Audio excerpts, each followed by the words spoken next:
Hi, everyone.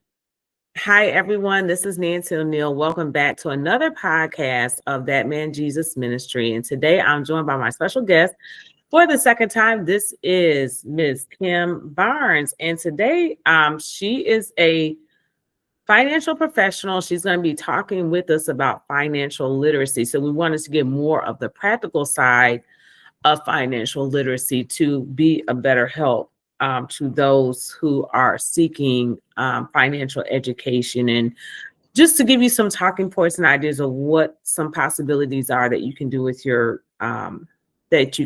finances. So with that, I'm going to go ahead and let Ms. Barnes go ahead and introduce herself further. Thank you. Thanks for having me back. I had fun the first time, so this is fun to be back. And I really do love talking about what we do to help people on the financial side and educate. Just a little bit about my background. I have been in the insurance industry, insurance and financial services for probably, oh my gosh, I'm dating myself, over 20 years, and it's closer to probably that next 10. But so somewhere between 20 and 30 years, right? I said you started at 10. I started at 10. Absolutely. It was like 5. No. Yeah. So I've been into it for a long time. And it's so funny because I've been running from it for a long time. But as we know, whether they say God laughs when we make plans, I really did not see myself sitting where I am, but I love to educate people. So I fell into, I'll say I started with my husband at the time. He had a State Farm agency, still does. And that's where I got my feet wet as far as, kind of helping people with the life insurance and the property and casualty side and auto and all of that. Right. Never saw myself, tipping over to this side. But back in that time, I was training agents and helping them to get into their business and knowing, kind of the backgrounds of things. And over time, I don't know what hit me. I really feel like God led me to this because, like I said, I've been running from it for the longest. And someone had invited me to see something, not to go totally into my whole history. We'll be here all day. You're telling all your business. I know. So it just so happened. I saw, I've always had kind of an entrepreneurial spirit, but not really the right direction, I don't think. But like I said, I kept being pushed back to the financial sector, be it, insurance and finances and so forth. But when I found that I could help on the educational side, and that's kind of another little story. I come up from a large family of educators, much like yourself. Yeah, my mom was a teacher, a principal. My aunt, my uncle were teachers and principals and what do you call it? Administrators, you're right. Well, superintendent. That was the word I was looking for. Okay. Yeah.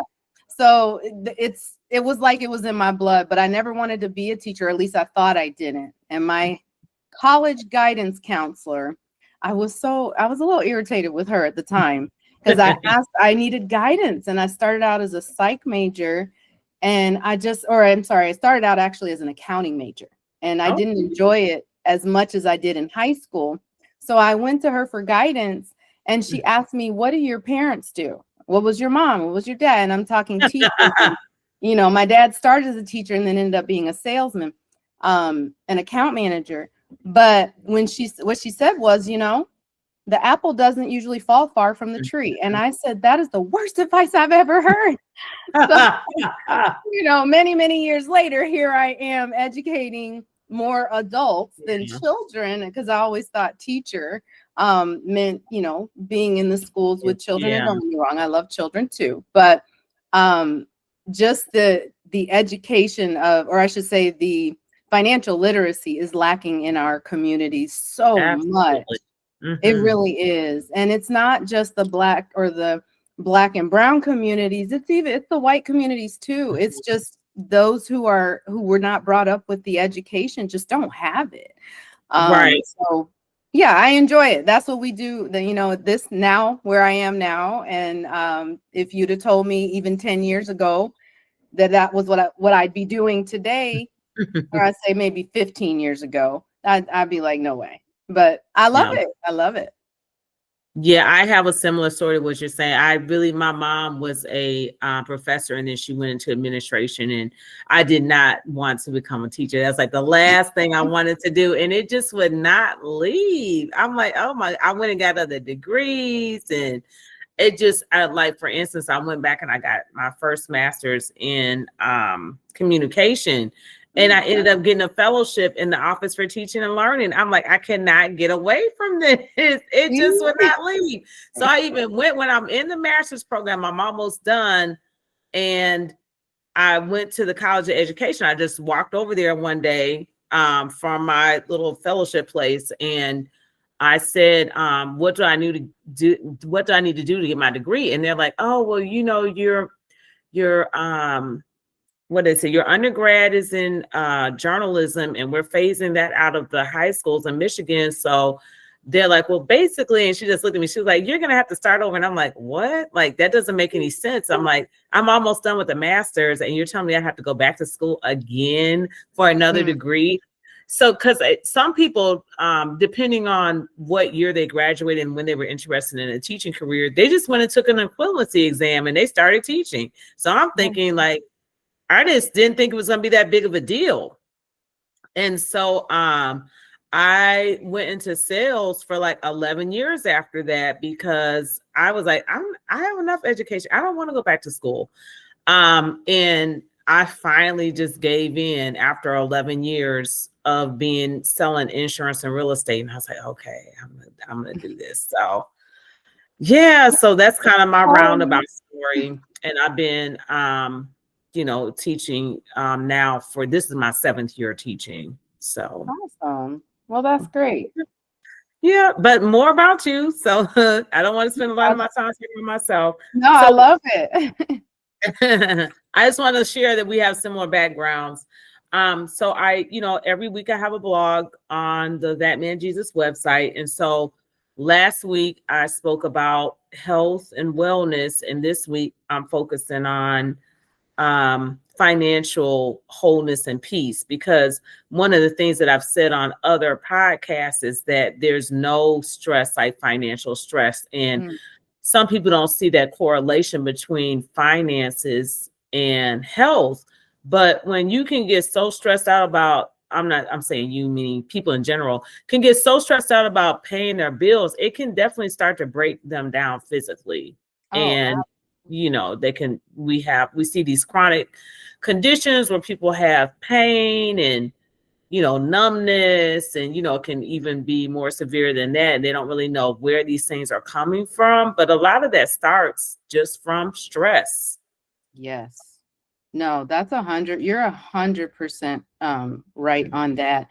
And actually, I'm looking here. I have the statistics on that too. Because you mentioned, as far as where it's 60% of Americans will get diagnosed with an illness, and one of the leading causes is attributed to financial stress.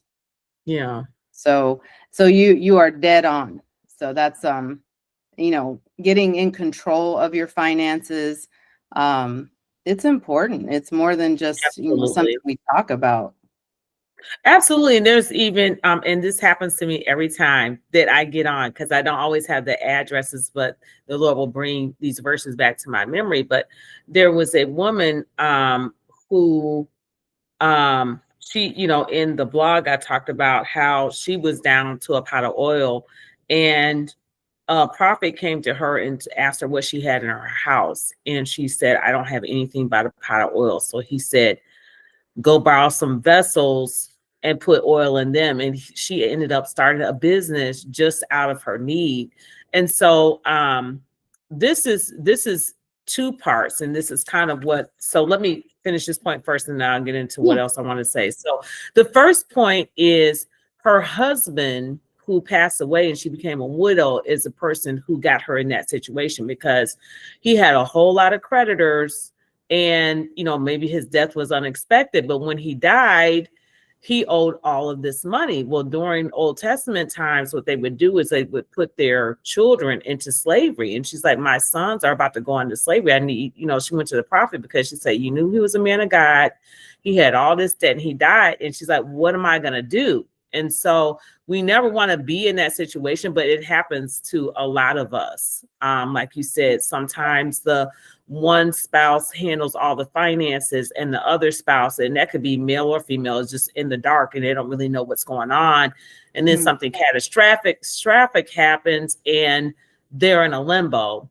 Yeah. So I wanted to say, so she's under an extreme amount of stress because there's not enough money to go around. She just has nothing in her house, not even food. All she has is a pot of oil. And it wasn't even her fault. And I think that's something that really hits home, because sometimes we deal with things financially that really aren't even our fault. You know, you've got parents that go out and they ruin a child's credit before they're even 18 or when they're in college. I went to school with a lot of my friends, and they were sending money home. And like, usually it's the other way around in other communities, but the people that I hung around, they were sending money home. And I'm like, this just seems like there's something wrong with this. Yes, ma'am. No, you hit so many buttons there. Yeah. Just with number one, you know, knowing that, you don't always have to look outside of what you have internally. When you have the guidance and you have someone, like you were saying, the prophet kind of led her to, hey, borrow the vessels. Yes. You already have the oil, right? Right. So I kind of relate that even to, get the information when we're talking about education, even get this information. You already have some of the resources, because a lot of people believe, or they think, I just don't have enough to save, or I just don't have enough to do this, that, or the other. And a lot of, like you said, they fall into hard times, not because of something they've done or done wrong, but they lose a loved one. And, tapping into like the importance of life insurance as well. Like that's where a lot of the wealthy have built their wealth, is from having those policies and things in place in case of emergencies like that. So the resources are there, and you don't always have, and they're not as expensive as people think. It's starting with the small, seeing what are the resources out there? How can I help myself without, when I feel like I don't have as much as I feel like I need. Yeah. And I like the fact when you were talking about resources and starting small, and you talked about being diligent on the last podcast with what you already have now. Like, one of the things that you were saying, if you're not diligent, if you're not a good steward over what you have now, why would God increase you and give you more? And there's another passage in the Bible as well about the man with the one talent, and he went and hid it in the ground, versus a man with 5 talents, or you could say money or coin. He doubled what he had. And then the man with 10 talents, he doubled what he had. Well, when Jesus came to the man with the 1 talent or the 1 coin, he said, why didn't you put my money to use for usury, so at least you could get interest back? And the man said, because I was afraid. And I just feel like there's so many Christians in that same dilemma. Like, God wants them to step out in faith. He's told them things that they can do to help themselves financially.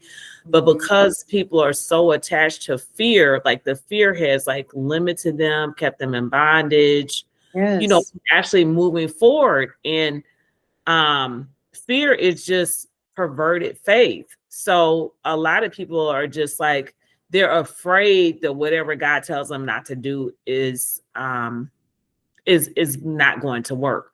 So one of the things my mom used to call it was automatic failure mechanism. Whenever they God kind of directs them to move out and move forward, they don't want anything to do about that. And I'm just like amazed at how much and how many Christians actually live in fear. Like, that's not how we're supposed to live as children of God. And a lot really hasn't changed from the Bible, because you had Simon, he stepped out of the boat. The rest of the disciples didn't even bother stepping out. And Jesus even told him, he said, or Simon said, Jesus, if that's you, bid me to come. And Jesus said, come.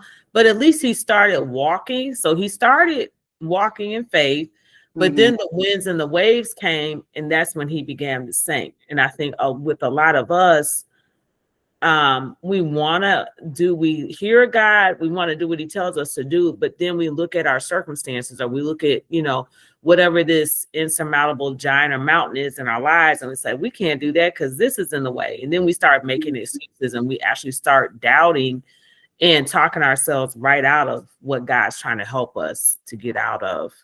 Yeah, no, 100%. I think fear has a lot to do with a lot of why people don't move. And that's what God wants us to do, is to move, take that step. Like you said, take that step of faith, but don't let what you see distract you and lose the faith because you're not seeing what you think you're supposed to see.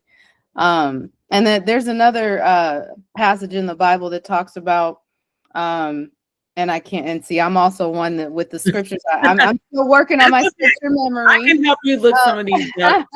But yeah, no, it was the woman by the well.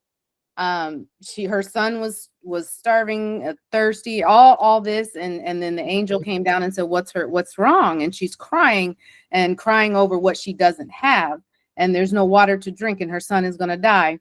And he basically opens her eyes to the well that's sitting right in front of her. So it's like when you close your eyes, or when you close your eyes to everything that God has already provided for you, or the resources that you already have, because you're just so focused on lack. And I think fear plays a part of that, but that feeling of lack and the focus on lack is where people just kind of feel like they can't move. And you got to move and do something other than just kind of sitting and waiting. I think you mentioned how people wait for those miracles, or they expect the miracles and want to see the miracles. And I believe they do happen, but God, like getting the holy handshake type thing. Oh, right. There you go. The holy handshake. I think you're so the scripture that I was talking about with the widow, that is found in 2 Kings 4:1-7. And I believe the passage you're speaking of, I think you're talking about Hagar. Yes. Ishmael's mother. Yes. Yeah. And she thought she was gonna go out to that desert and die. And like you said, an angel had to show her that there's water here. And I think sometimes we can be so blinded by fear that we don't even see the provision that God is trying to provide for us, because it's almost like that fear grips you and handicaps you. And that's exactly what the enemy wants, because he wants to move people or get them to stay where they're at because of fear. So now that we talked about that, I do want to talk about different types of stress, like some of the 5 major traumas that I've heard. And you probably know more research on this than I do, but even with child psychology, because I'm an elementary school teacher, they talk about these triggers, all of this childhood trauma that these children today go through, and how, if it's not dealt with, it follows them into adulthood. So some of these major traumas for, I think, children and adults are divorce of parents, or divorce from a spouse, death of a parent and or spouse, or a child. I think death of a child is like number 1. Chronic illness, and there's other things too, abuse and neglect. That's one. And then the violence. Those I think are 5 of the major traumas with children. And what we're finding is that, a lot of children they're not getting healed. They're not getting professional and the spiritual guidance and help that they need as children. And these problems are following them into adulthood. But when I listed these 5, how many of those are related to money? Like, all of them are. They all involve money. Divorce involves a lot of money. Usually both partners are losing, or at least one partner is losing more than the other. Death of a parent, a child, especially with children, it's most of the time unexpected. I mean, most parents, that's one of the most unnatural things they can go through, is to lose a child. Oh my gosh. And I lost my sister I was in my 30s. She had turned, I think, 47. She passed away from cancer. Well, my mom just never recovered. because it's so unexpected. And thank God my sister, you know, she made it to 47, but think of losing a child that, you know, It's younger. Well, unnatural. it's very unnatural. Yeah, Yeah. exactly. That's what I'm trying to say. Finances involved with that. It's usually unexpected. Yeah. Chronic illness, you were talking about, you know, with life insurance, how people can get this long-term disability or long-term a rider that they can add to their life insurance. But like you said, a lot of us are ignorant of those types of programs and financial vehicles. So I think, you know, that's another thing. The ignorance is what holds us down, you know, or suppresses us as a people. So did you want to speak about that at all? No, when you mentioned about divorces, another statistic that we, you know, kind of show people, 40% of divorce is caused by financial stress. A lot of businesses go out of business because the business owner passes away and they don't have the finances to replace him or her, or a key man in a business. They don't have the finances. So, you know, there are ways to cover those things. But no, you're right. A lot of it does feel like or seem like everything does actually fall back onto some sort of financial stress. And that's unfortunate because it doesn't have to be that way, you know? Absolutely. And the thing with divorce is definitely affects the children, especially if they're still, you know, under 18, if they're still children and not adults. But like a divorce does not solve financial problems. If anything, It doesn't. it probably makes it worse. They said one of the things about COVID was like, they said one of the benefits was like a lot of couples, they were too broke to get a divorce. They're like, well, one's not working, both of us aren't working. We don't want to live in the same house with each other, but we can't afford to do anything else right now. And some couples actually, they got through it together because they couldn't physically, both of them could not live in two different places. Yeah. So, and you know what that speaks to? I know that's this kind of off topic a little bit, but that part I really loved about, you know, the pandemic and COVID was that people had to stay together who may not have. But basically what you see with the younger generation, and I think my generation included in that, is that they give up so soon and don't recognize that a marriage there's work to it. Absolutely. You know, it's not perfect, but you know, and then not to say that, you know, some marriages you do need to get out of, because there are things that are detrimental and some abuse. Absolutely. There's a lot that goes into that. But to listen to, like, when you were saying that, I'm just thinking about that couple, probably just the one in particular, that couple probably was like, I don't want to live with you. I don't want to live with you. And then we're together. And now it's like they figure out, maybe they got to know each other better, you know? Yeah, absolutely. Took more time with one another. Absolutely. That's when me and my partner started dating, actually. I invited him out to an event because we had been friends for years. And then he came out to the event. He asked me if I wanted to date. It actually, COVID hit like that exact month. Wow. And so I kind of told him I was like in this situationship and that fell apart. But I contacted him in October of 2000 and told him, you know, whatever I was in didn't work out. So I asked him, you know, I let him know I was ready to start dating. And so we got to know each other really well because you almost couldn't go anywhere. Right. You know, almost everything. Well, at least in Michigan, I don't know, maybe on the West Coast, it's a little bit different. I know some places never closed down, like Florida pretty much stayed open the whole time. But yeah, in Michigan, we pretty much couldn't go anywhere. So we got to know each other really, really well. And there was like a lot of eating outside. I'm like, it's October. It's starting to get a little cool out here. So we just kept wearing like thicker jackets, thicker coats. And then it just got to the point where we just we couldn't, like, we have to go inside. It's just too cold. So you know. I come from the East Coast, so I know the cold. I went to school in Michigan State, so I know the cold. Yes. Spartans, go Spartans. Yes, ma'am. Go Spartans. That's right. But so I know the cold, but out here, you're right. Because when we would sit outside, it's, you know, it was cool. It was nice because we have 60 degrees. It's cold out here. That's when we Right. start complaining. Not complaining, but Yeah, and I it's know what you already, mean. what are we in February, and we're almost in 90 already. So That's yeah. crazy. It's I think today our high was 32 and we had a snow day yesterday. So we had no school. So I was glad to have the day off, but I got busy doing some other stuff for the ministry. So let's pivot real quick because I know we don't have a whole lot of time left. We know that one of the major ways that God increases us is on our job. So I kind of have a twofold question on that. One is that there's a lot of people looking for work and they might have to think like a little bit more creatively.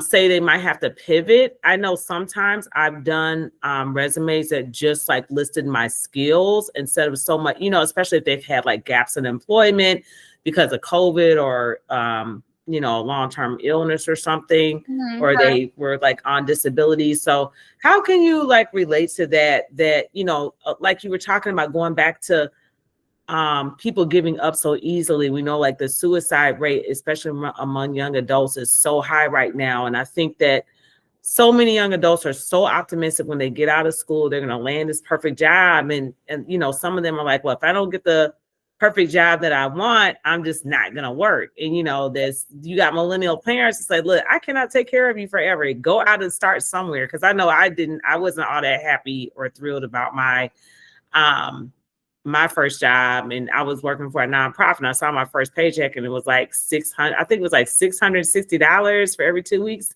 Like, okay.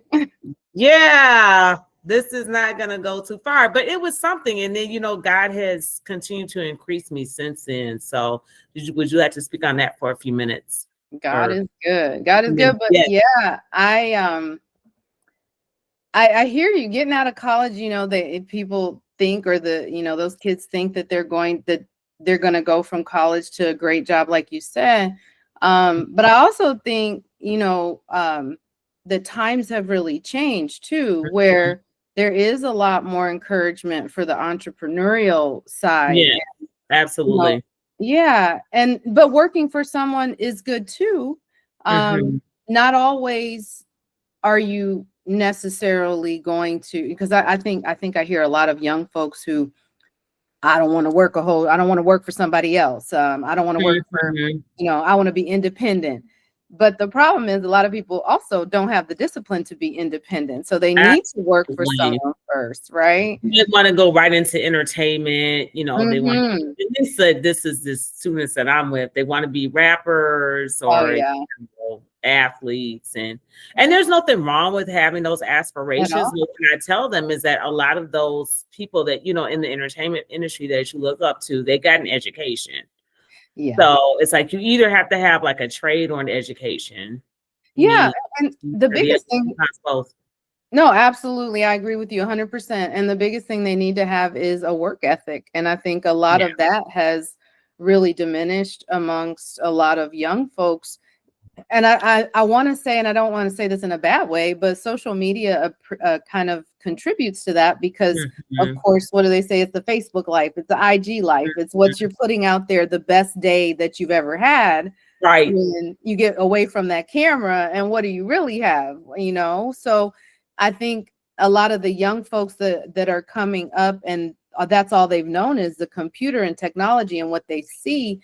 But they don't see the hard work behind it. They see when people have already made it, because some of them, I'm not going to say it's just a Facebook life, because a lot of, like you said, entertainers, the athletes and social media, what do you call influencers? Yes. Like they are there and they're not necessarily, faking it till they make it type of thing necessarily. They may already have made it, but that's what the young folks see. They see the end result, and they have to understand that there's a work ethic, there's discipline that needs to go into it, because God does reward the work.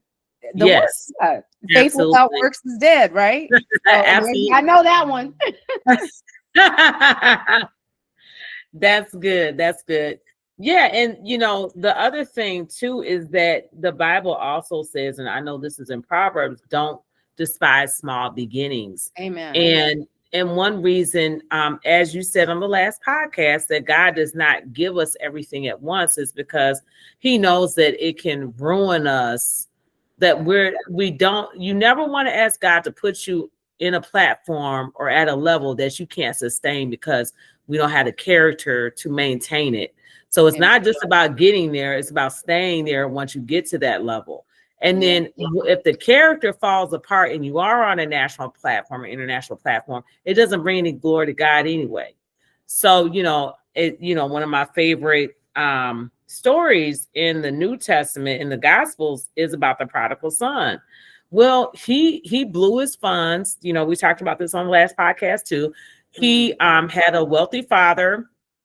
His father never, most people get their inheritance when they pass away, even though there are some fathers and parents that give living inheritances. But his dad didn't tell him that. He went to his father and he demanded his inheritance early. Well, what did he do with it? He spent all he had, and he ended up having to come back empty-handed because he wanted a blessing prematurely. So we never want to ask God for something. God, most of the times we're not going to get it anyway. Until we're ready for it. But how many people have we seen like over the years where they had the stardom or the fame and it absolutely destroyed their lives? They would have just been better having, like, I hate to say it, but they'd probably be alive now had they just gone out and got a 9-to-5 job. So we just want to make sure that, the Bible also says, be content with what you have. So if we're content with what we have, wherever God has us at that time, promotion comes from God. So when it's ready for him to promote, when he's ready for us to be promoted, it'll happen. And we just have to trust him for that.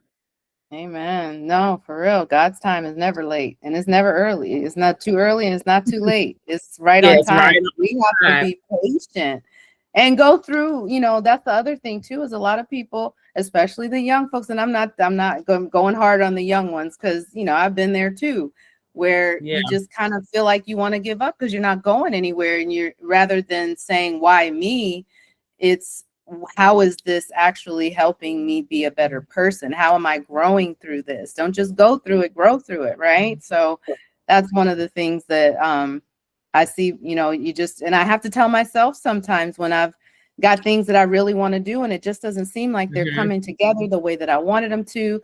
I've envisioned it this way, but it's not going this way. But don't stop. You got all work works. I don't know who I heard say that, but all work works. So if you just continue to work, towards what, God has placed in your dreams and your heart. Vision. Yes. And in your heart. Absolutely. And just, trust him for his timing, trust him for the things that he puts you through. Because trust me, I'll tell you, God has put me through some things that I was in during the time. I was like, for real, is this what we're doing right now? But I'm grateful for it all. I'm grateful for it all. And as I'm not wishing for more, but I know that more trials will come. But with every trial, I also know that my God has brought me through this, and this, so I can look back. And that's what testimony is. And why you would want to share it with others is because you can look at how God came through in the past and know that he will come through in as you continue to go. Don't quit. That's it. Nothing is going to fail until you absolutely quit. And the other thing too is like, when we do go through things, like you said, there's a testimony on the other side, but not only that, it's that like wilderness season, that valley season. That's where you develop. That's where you mature. That's where you develop like diligence and perseverance and all of these characteristics that make you a stronger person. But the problem today, like you said, you could be a young or old fool. It doesn't matter. But a lot of people, they don't want to go through the process. And, I always think of a diamond, because a diamond, if you just look at a diamond in its rawest form, it's not that attractive. But once it goes through that process, that refining, the impurities coming out of it, and the same with gold. Well, not necessarily gold, probably looks it is. No, you're right. The gold too. Yes, you're right. On the But right by track. the time that finished process comes out, like every woman wants that, like they said, diamond's a woman's best friend. Everyone wants it when the process is over, but nobody wants it in its roughest, rawest state. But guess what? Whether it's in its roughest, rawest state or in its refined state, it's the same diamond. And that's what a lot of people don't understand. Exactly. So and this is where I think a lot of people lose it. It says like we're on the potter's wheel, but people today do not want to go through the process. Like you said, they see IG or AI, they see all of these celebrities, and nobody becomes a celebrity overnight. I mean, somebody, even childhood celebrities, they've been like, you can think of, what is her name? She just married another actor. Oh my goodness. What is her name? She was married to Devon Franklin. Oh goodness. I'm so bad at celebrity. Anyway, she just remarried another actor, but I just bring her up to say that she was on Nickelodeon. Like, I didn't even know that. Somebody had to point that out to me. So she's been active for like 30 years or longer, So even when you see people and they're young adults, they just started their journey towards success started earlier. Mm-hmm. But they put in work. Exactly, like Tiger Woods, he started playing golf at like 4 years old. So even though he's still younger now than some of these other older celebrities, but he started younger. So that's one reason why they become successful. It seems like younger, and it seems like they were more accelerated than others. I've got to look this up because it's driving me up a wall. But most of the time it's because they started earlier. So yeah, I just want to Megan Good. That's what I was trying to think of. I was gonna say her. I did not realize she was on Nickelodeon because I was thinking of another actress, but Megan Good came to my mind, and I'm like, no, I might not be right about that one. I don't ever seen her on Nickelodeon either, but somebody told my partner's sister-in-law, he's the one, and she's like, girl, she started on Nickelodeon. I was like, what? Are you serious? Okay, I just learned something. Well, another something today. I'm sure I've learned a lot today, and that's the other thing. Always be willing to learn, man. And even though like we've been talking about financial literacy and education, I learn more and more too. And the more I teach, the more I learn. You know what I'm saying? So just never stop learning, never stop being hungry for knowledge and other, different resources. But I think that's just how we grow. It could be financially, personally, spiritually, absolutely. All of that. Yeah, I consider myself a lifelong learner. That does not mean I'm going back to school. I do not plan on going back to school. I'm done with school. No. We got the school of life. First and the second degree. Exactly. School of life now. So we talked about increase from work. We talked about, overcoming these life traumas and stresses. Let's wrap up with business, because that's what we wanted to get to. So you might end up having to be a regular. We'll see. But with business, like I was kind of getting at, having a resume with your skills listed first. Like there's like a topical resume versus chronological, because that's what employers are looking for. They're looking for a certain skill set, and they want to know, does your skill set match what I'm looking for in an employee? And one of the things that God really dealt with me on this year is finding new skills and or refining the skills, some of the skills I already had. And then also thinking outside the box. For instance, I've been writing for a long time. That's probably one of the first gifts that God graced me with. I probably started writing more than I started talking growing up. Yeah. But I never considered ghostwriting. And that's something that he has been dealing with me about recently as I'm looking for these different streams of income, because that's like one of the new hottest things now. But I had never really ventured and looked into it just because I hadn't thought about it. I'm like, I can write my own books, but it can be another stream of revenue. And so I'm like so open now to what God, him speaking to me. And sometimes he speaks to you through other people. And it's like, have you ever thought about this? And, like you said, if we're kind of have that tunnel vision and we are not really open to, God trying to put other ideas into our minds and send people across our paths to speak to us about other possibilities. We might just be, nope, I'm only staying in this lane. I'm good at this. I only want to do this. So I think sometimes we kind of turn away from some opportunities that he has for us.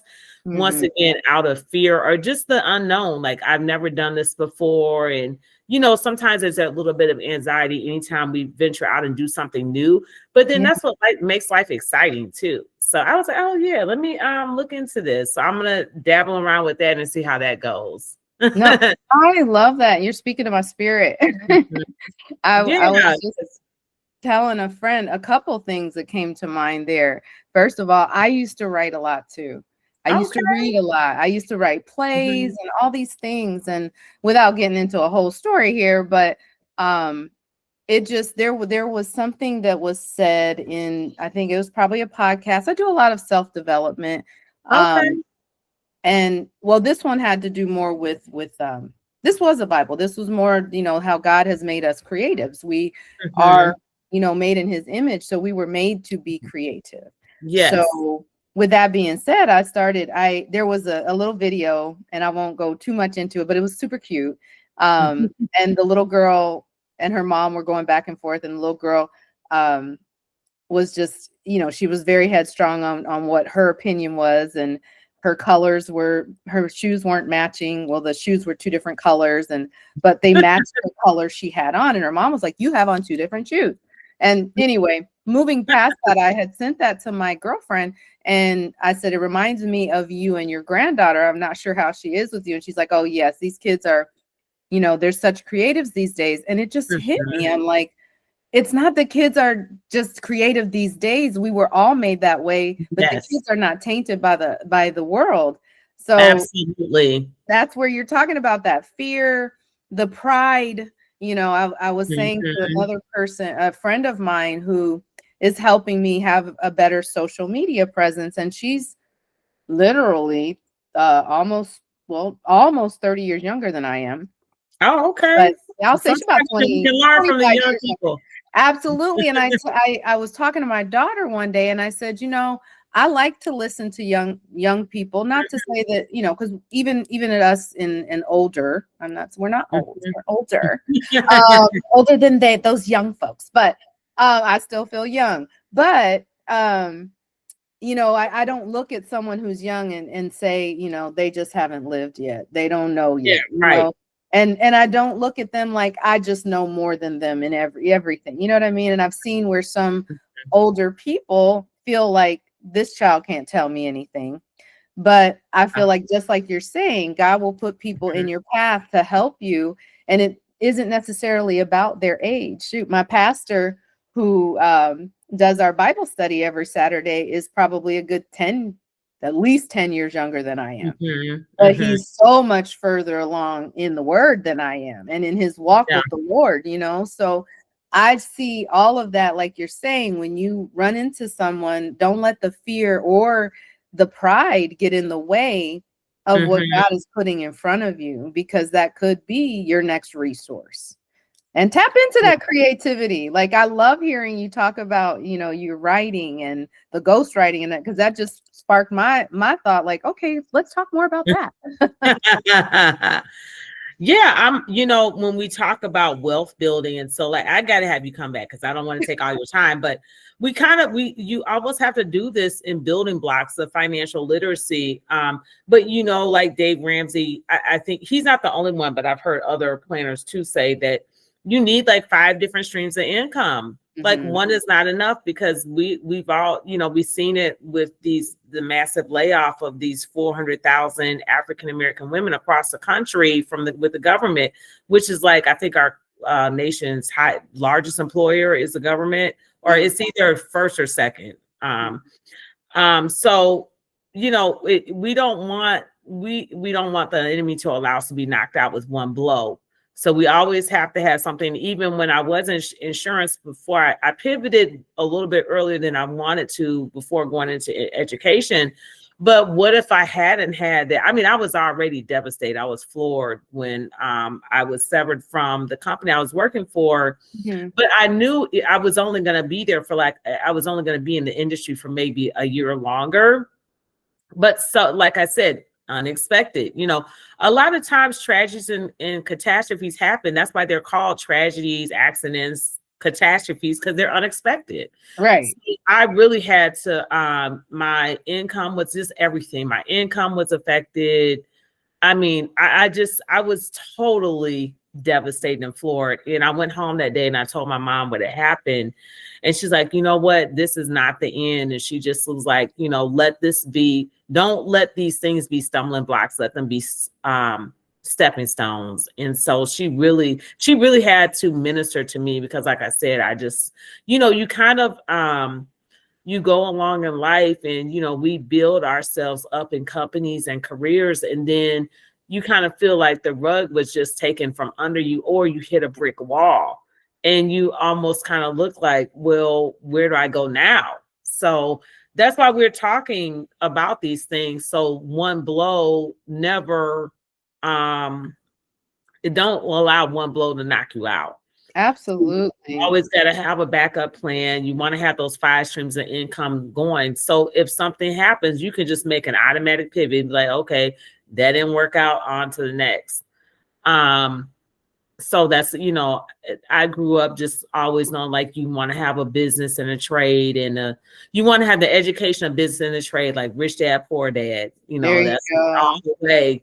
So, I mean, that it's, I recommend everybody get that. There's nothing wrong with having a trade. Look, I know plumbers, all these people I had to come and fix my house. They're all pulling up in luxury cars. And I'm like, I'm driving like the 2019 Ford Escape, and I'm like, man, I'm doing the wrong thing. Right.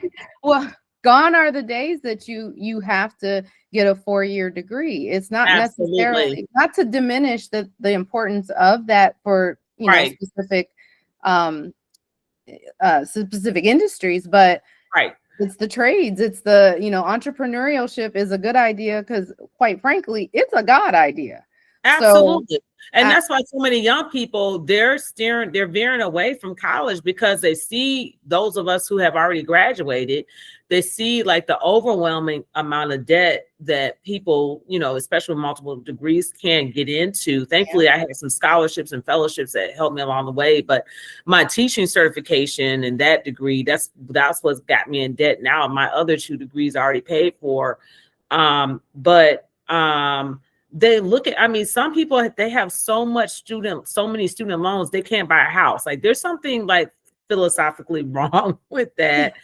And you can't call it the American dream when you have so much debt, you can't even purchase a home. That's not the American dream. To that. So they're looking at alternatives. They're like, look, I'm all for an education, but I don't want to be $100,000 in debt when I graduate, making like I think my first job out of school, I was making $22,000 a year. It just, it's so unbalanced, Thank God I was able to pay off the other debts and just have the one left now. But, it's people 50, 60 years old, 70 years old, still paying student loans. Like, there's something wrong with that. No, that's true. That's really true. Yeah. And that's one of the things that I will say with our firm, that we do offer opportunities if it's something it's not the right fit for everyone, but at least that's one thing I love to say, that I can offer an opportunity that's going to give you a chance to make the money that you're looking for, because really there is no ceiling in this business that we're in. And it does provide the education. So as you're even getting your feet wet, you're learning these educational tools and implementing them and then teaching other people. So it's like that whole snowball thing. And I know, like, behind me is the 5 F's that we have. I like that. And it's called the 5 F's. It actually goes with GFI. The fulfillment factor. I was like, where is it? The fulfillment factor. So, and it's in that order, that's what we believe: faith, family, finance, fitness and fun in that order. Because if you take care of that, if you have your faith first, God first above everything, your family comes next. And in order to take care of that family, your finances are in order. And that's where that education comes in. And then, keep yourself healthy and fit. God, wants you have to take care of your temple. And then of course we got to have some fun. Like that's what it's all about. Absolutely. Getting to the fun part of life, as God did put us down here, to not only, spread his word and build his kingdom, but he didn't put us here to make his kingdom seem like it's something dull and who wants to follow that? It is a fun thing. It is a wealth building thing. It is a financially, a good stewardship thing. It is a discipline thing. And that's the biggest thing, I think, the takeaway from everything is that all that we've talked about, getting the education so that where just to start, start small, those small beginnings you talked about, and find that discipline, because earning requires discipline. Paying off debt requires discipline. Keeping the money. All of it. Exactly. So, but it starts with a little bit. Like I said, all work works. So if you're working towards that goal of getting out of debt, because we're supposed to lend, not borrow, right? Absolutely. So basically that's basically the long and short of it. Let's educate as many people as possible. That's kind of what my goal is. And I know our firm is about, getting as many people on the level of the 1%ers, because the other thing you mentioned was, what was it? Oh, having a side business that helps you and it doesn't matter what the business is. Come join me or go get you something else that you're passionate about or something else that fits for you. But your tax write-offs become so much handy. Yes. Like Amazon paying nothing in taxes. Come on. Like, how do you do that? Wake up. I don't know. I don't know how he can be. Jeff Bezos is one of the wealthiest men in the world, and he doesn't have to pay taxes. I don't get it. Tax strategists. Keep in mind, the tax rules were made for the rich. They weren't made for business owners. There you go. There's a lot of taxes. Exactly. So we want to get out of that, and we do help people with that as well. It's all a part of that education.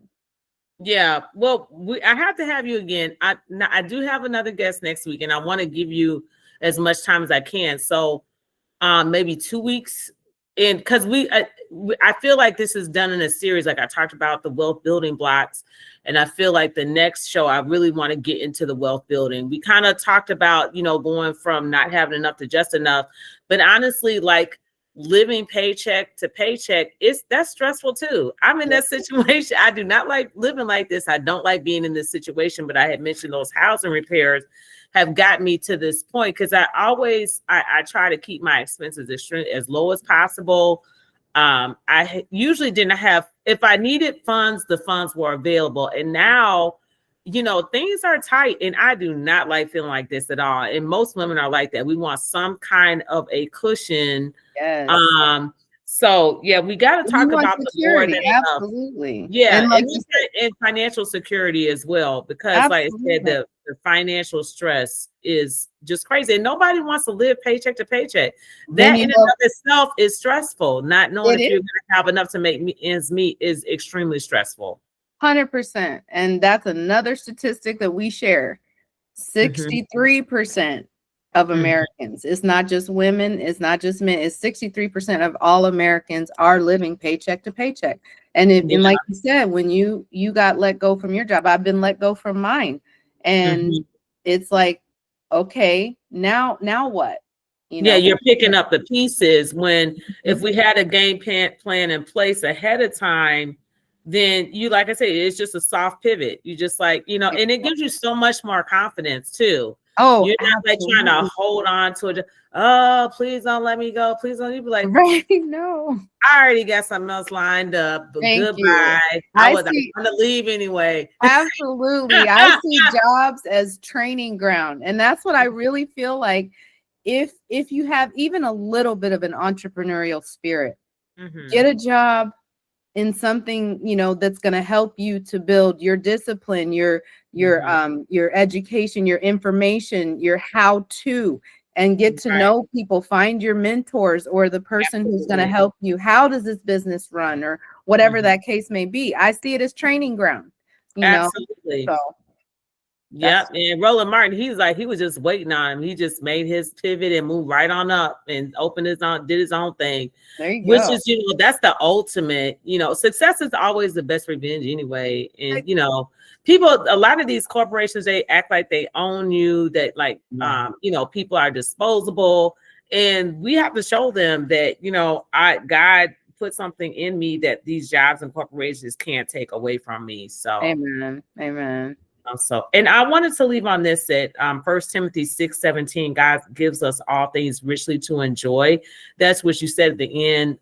The fun part, like that is really important too, because the fun, the recreation, you know, I think of the Ford acronym, like family, occupation, recreation, dreams, because we want to have the fun. Who wants to just live to pay bills? Like, what kind of life is that? You know, and unfortunately, that's where a lot of us are at right now. But that's not the Zoe life or the life God intended. So we got to do part 3. We got to get into the wealth building, because I'm sure you're going to give me some nuggets that I can use and our viewers and listeners want to hear.